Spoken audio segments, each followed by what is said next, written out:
Hey everyone, welcome back to Guide with Samuel.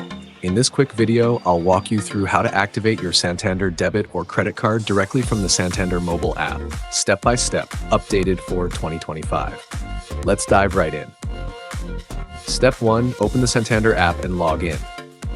Launch the Santander app on your phone. Enter your username and password or use biometric login if it's already set up. Step 2, go to the Cards section. From the home screen, tap on the Cards tab. You'll see a list of all your active and pending cards. Step 3, select the new card. Find the card that says Activate or appears as inactive. Tap on it to open its settings.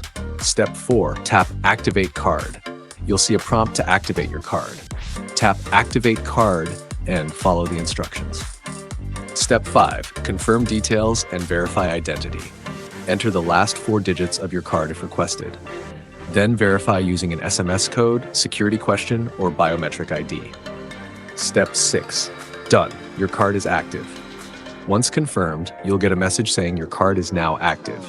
You can start using it for online and in-store purchases right away. Note: if you haven't received your physical card yet, wait for it to arrive before activation. Also, be sure to sign the back of your card once you receive it. And that's it. Your Santander card is now ready to use. If this guide was helpful, don't forget to like the video and subscribe to Guide with Samuel for more step-by-step tutorials. Thanks for watching.